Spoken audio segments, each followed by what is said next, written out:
बच्चों, कैसे हैं आप सब? आशा करती हूँ आप सब अच्छे होंगे, स्वस्थ होंगे। स्वागत है आपका इस कक्षा में। आइए आज हम पढ़ते हैं हिंदी का पाठ 10 सच का साथ। कहते हैं कि आपको सच का साथ देने के लिए पहले खुद को एक सच्चा व्यक्ति बनना होता है। ठीक है?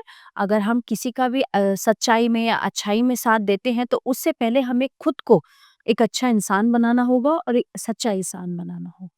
तो आइए पढ़ते हैं इस पाठ को। हमें अपने मन में दृढ़ निश्चय करना चाहिए कि झूठ नहीं बोलना है।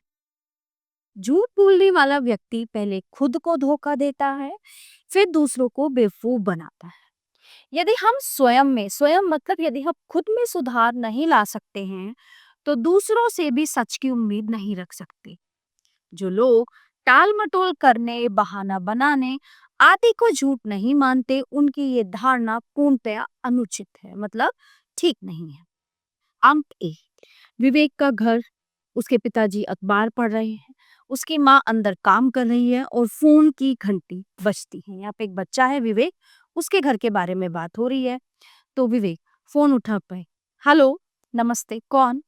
पिताजी, जरा एक मिनट ठहरिए। आपका नाम? फिर वह फोन का जो चोगा है, रिसीवर है, हाथ से दबाकर बोलता है कि पिताजी आपका टेलीफोन। पिता, कौन है फोन पर? विवेक, खन्ना अंकल आपसे बात करना चाहते हैं। तो उसके पिताजी कहते हैं, अरे उससे कह दो कि मैं घर पर नहीं हूँ। विवेक, पिताजी आप ही कहते हैं कि झूठ कभी मत बोलो, अब आप ही ऐसा कर रहे हैं। तो उसके पिता कहते हैं, अरे बेटा ये तो बहाना है। माँ अंदर से आती है। माँ, भले ही आप इसे बहाना कहें, पर है तो ये झूठ ही ना। आप झूठ ही बोल रहे हैं ना, झूठ बोलने के लिए कह रहे हैं ना उसको। पिता, तुम समझते क्यों नहीं? वो मुझे एक मीटिंग में ले जाना चाहता है, मैं नहीं जाना चाहता। अगर फोन पर बात कर ली तो वो मुझे अवश्य ले जाएगा। तो उसकी माँ कहती है, विवेक की ये अलग बात है, आप हिम्मत करके खन्ना से कहिए कि आप मीटिंग में नहीं आ सकते हैं। तो विवेक के पिता कहते हैं फोन लेकर, अरे भाई खन्ना, क्या हाल है, क्या मीटिंग? सुनो, आज मैं मीटिंग में नहीं आ सकता। क्या कारण? अरे भाई, कारण फोन पर नहीं बता सकता, मैं तुम्हें बाद में बता दूंगा। आज कुछ ऐसी स्थिति है कि मैं नहीं आ सकता।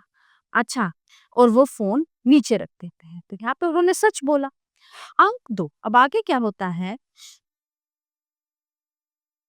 विवेक बैठक में कुछ ढूंढ रहा है, माँ अंदर आती है। निर्मल कुछ पढ़ रहे। माँ, विवेक क्या ढूंढ रहे हो, कुछ खो गया है क्या? तो विवेक कहता है, हाँ माँ, 10 रुपए का नोट मेरी जेब में था, अब वो नहीं मिल रहा है। तो माँ कहती है, वही 10 रुपए का नोट जो मैंने कल तुम्हें दिया था?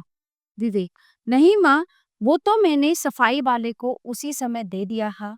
ये नोट आज मुझे कक्षा में पड़ा मिला था, मैं लेकर आया था कि कल अध्यापक जी को दे दूंगा, पता नहीं कहाँ खो गया।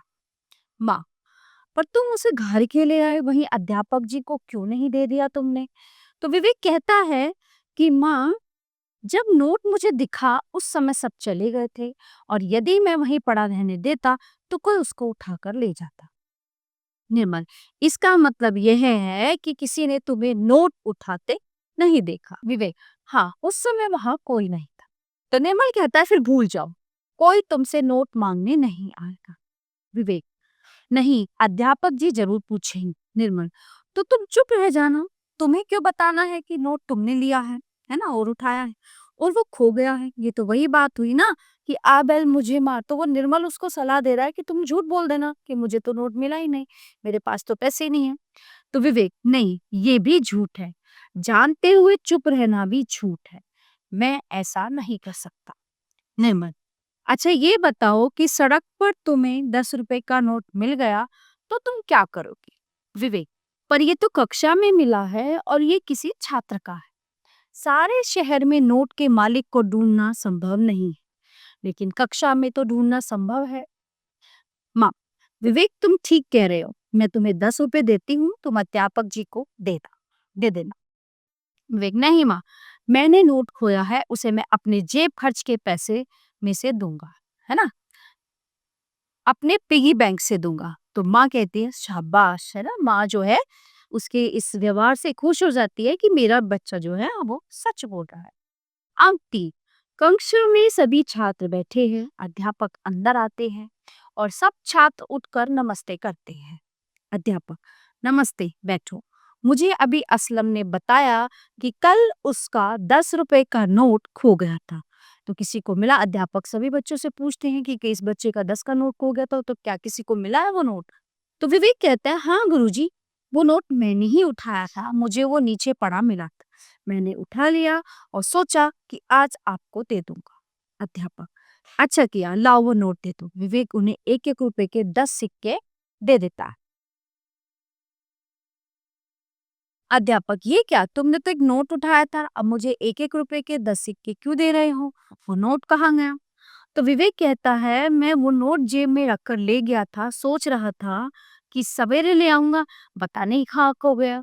तो मैं ये रुपए अपने पिगी बैग से लाया हूँ, जो मैंने अपनी सेविंग बचत की हुई थी, उनमें से लाया हूँ। अध्यापक उससे खुश हो जाते हैं। विवेक, तुमने बहुत अच्छा काम किया। किसी ने तुम्हें नोट उठाते भी नहीं देखा, फिर भी तुमने ये बात स्वीकार कर ली कि तुमसे नोट खो गया। फिर भी तुम अपने बचत के पैसे ले आए। बच्चों, तुम सबको विवेक से सबक सीखना चाहिए। सच बोलने के लिए हिम्मत चाहिए। सब बच्चे, गुरुजी आप ठीक कहते हैं। अध्यापक, बच्चों मैं तुम्हें एक कहानी सुनाता हूँ। जॉर्ज वॉशिंगटन जब छोटे थे हो तब की बात है। एक बार वे बाग में खेल रहे थे तो गलती से उन्होंने एक पौधे को काट डाला। वे जानते थे कि उनके पिताजी नाराज होंगे, डांटेंगे और शायद उनको मानेंगे भी। लेकिन वे डरे नहीं। उन्होंने पिताजी को सच बात बता दी और उनसे माफी मांगी। उनके पिताजी बहुत खुश हुए और इसी को साहस कहते हैं। सब बच्चे, हम प्रतिज्ञा करते हैं कि कभी झूठ नहीं बोलेंगे, हमेशा सच बोलेंगे, है ना? और जब हम खुद सच बोलेंगे तभी तो हम दूसरों को ज्ञान दे सकते हैं कि हमेशा सच बोलना चाहिए, सच्चाई के रास्ते पर चलना चाहिए। ठीक है, तो प्यारे बच्चों, ये पाठ यहीं पे समाप्त होता है। आशा करती हूँ आपको अच्छे से समझ आया होगा। मिलते हैं अगली कक्षा में। धन्यवाद।